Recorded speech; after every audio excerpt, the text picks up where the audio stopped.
Haman, identified as the son of Hammedatha the Agagite, served as a high official under King Ahasuerus, Xerxes I of Persia during the early 5th century B.C.E. The term, Agagite, suggests that Haman was a descendant of Agag, a title associated with Amalekite kings, indicating his Amalekite heritage. This lineage is significant, as the Amalekites were longstanding adversaries of the Israelites, and Jehovah had decreed their eventual extermination due to their opposition to his people. Elevated to the position of prime minister, Haman wielded considerable influence in the Persian Empire. The king commanded that all royal servants bow down to Haman, a directive that Mordecai the Jew refused to follow. Mordecai's refusal was rooted in his adherence to God's laws, which prohibited such acts of homage to men, especially those of pagan descent. This defiance infuriated Haman, leading him to devise a plan not only to punish Mordecai but to annihilate all Jews within the empire. Haman approached King Ahasuerus with a distorted portrayal of the Jewish people, accusing them of having laws different from those of other nations and not observing the king's laws. He proposed their destruction and offered to pay 10,000 silver talents into the royal treasury to fund this genocide. The king, trusting Haman, granted him the authority to proceed as he saw fit, giving him his signet ring to seal the decree. Casting lots, known as pure, Haman selected the 13th day of the month of Adar for the execution of his plan. Decrees were dispatched throughout the empire, instructing the populace to destroy, kill, and annihilate all Jews, young and old, women and children, and to plunder their possessions on the appointed day. This edict caused great mourning among the Jews, who fasted and lamented their impending doom. Unbeknownst to Haman, Queen Esther, the wife of Ahasuerus, was herself a Jewess and the cousin of Mordecai.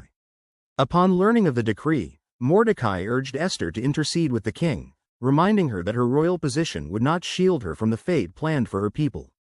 Demonstrating courage and wisdom, Esther approached the king without being summoned, a bold act that could have resulted in her death. However, the king extended his golden scepter to her, signaling his favor. Esther invited the king and Haman to a banquet she had prepared. At this feast, she requested their presence at a second banquet. During this time, Haman's pride swelled, especially after being the sole guest invited to dine with the royal couple. However, his joy was marred by Mordecai's continued refusal to bow, prompting Haman to construct a stake 22 meters, 73 feet, high on which he planned to hang Mordecai.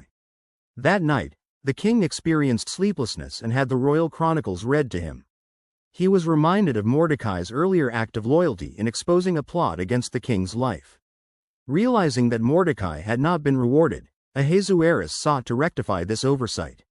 When Haman arrived to seek permission to execute Mordecai, the king asked him how to honor someone the king wished to reward.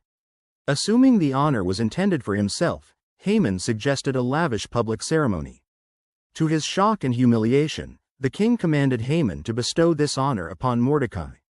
Following this event, during the second banquet, Esther revealed to the king that she and her people were targeted for destruction. When the king demanded to know the perpetrator, Esther identified Haman as the adversary. Enraged, the king ordered that Haman be hanged on the very stake he had prepared for Mordecai. Subsequently, Haman's estate was given to Esther, and Mordecai was elevated to Haman's former position, allowing him to issue a decree permitting the Jews to defend themselves against their enemies. On the appointed day, the Jews successfully defended themselves, killing over 75,000 of their adversaries. Haman's 10 sons were also killed and publicly displayed, signifying their disgrace. This victory is commemorated annually in the Jewish festival of Purim, named after the lots, pure, that Haman cast to determine the date of the planned annihilation. Haman's character exemplified traits condemned in the scriptures: pride, idolatry, hatred, and deceit. His reliance on divination and his egotistical ambition led to his downfall, illustrating the biblical principle that pride goes before destruction, and a haughty spirit before a fall. His story serves as a cautionary tale about the perils of arrogance and the eventual triumph of righteousness over wickedness. Please share and like, and please subscribe.